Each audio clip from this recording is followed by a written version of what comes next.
What's going on, guys? I'm your boy NarikChase, and in this video we're going to be reviewing BioShock Rapture.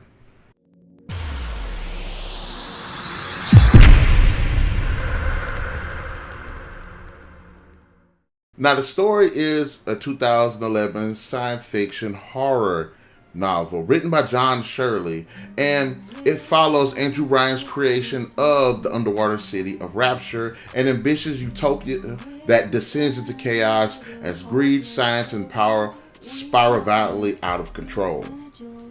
I am a huge fan of the BioShock games. I played 1, I played 2, I've even played Infinite. There was a DLC I hadn't got to, unfortunately, but I still overall like the idea of BioShock and actually want there to be a 4th edition in the series. Hopefully we'll get that, but if not, we still have 3 really good games. But let's go ahead and dive into the review. There are some interesting highlights that I would like to touch upon while doing this review. First, this book serves as a prequel to BioShock 1 and 2. And for fans of the video games, I think this sheds a light on a lot of the backstory involving the creation and the preceding events of both these games. And I think it will work for those who definitely have played the games. The background story of Andrew Ryan, whose idea of a better society free of war, religion, and government are well grounded, and the significance of the events surrounding the downfall is actually emphasized in a very entertaining and believable way. There are lots of interesting characters, and we get to see Rapture from different sides, from the rich to the poor, to those who serve, to those who being served.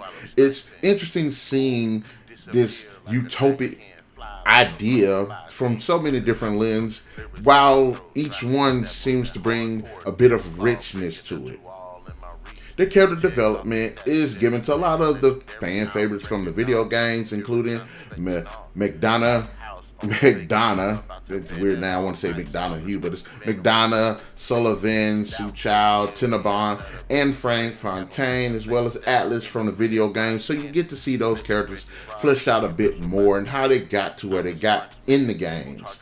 Rapture itself, it feels to me like a living, breathing character with all of the highlights of it, as well as all of the lows and its gradual deterioration. Now, I am a fan of John Shirley. I've read a couple of his books, and I think he does a good job of adapting properties. I've read Doom. I liked his when he wrote Doom, and I liked his incarnation of the Resident Evil Retribution film. So I do like the fact that he's able to adapt a lot of different franchises, exploring and building upon the lore that's already there. The main character, I guess you could say, is a man named Bill who ends up working for Andrew Ryan. He's a likable character. It's interesting seeing him kind of rise through the ranks and how he sees things and his relationship with his wife Elaine, as well as with the other characters, specifically Andrew Ryan, and him witnessing that downfall is just such a grandeur idea.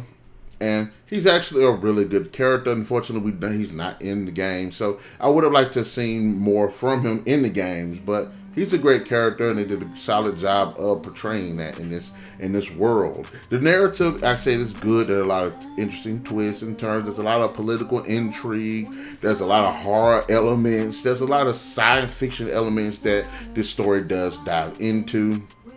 And for those, again, we get to see this story dive into societal decay due to financial segregation, substance addiction, and corruption, the very things that they were attempting to run from when they created Rapture.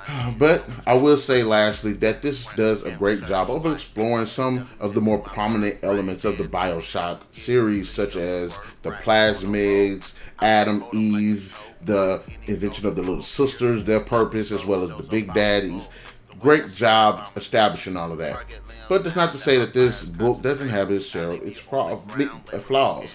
For one, I'm not saying it's a bad thing. This is definitely a book for the fans, and I don't think that it would translate to people who haven't played the games, especially with a lot of the backstory and build up afterwards. This feels more like something for the fan of the games than just a typical person just reading a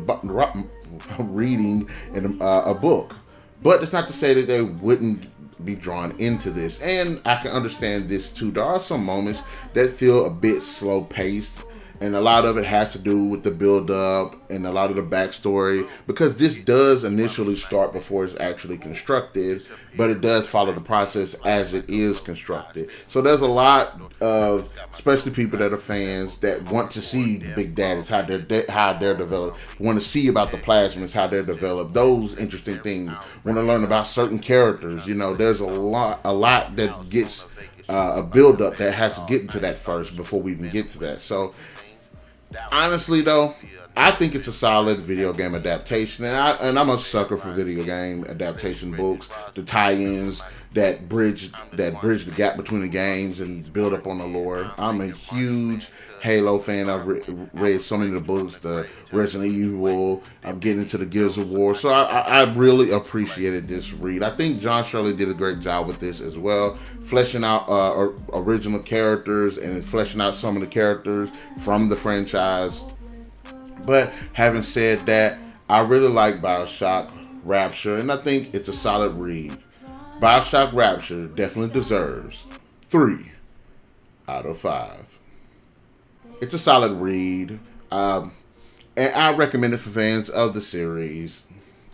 So guys, in the comment section below, let me know, what are your thoughts? Have you read BioShock Rapture? Have you not? What did you like about it? What did you not like about it? Be sure to hit that like, share, subscribe, and the notifications. Get the best of what we got going on this channel, and we'll definitely catch you guys later.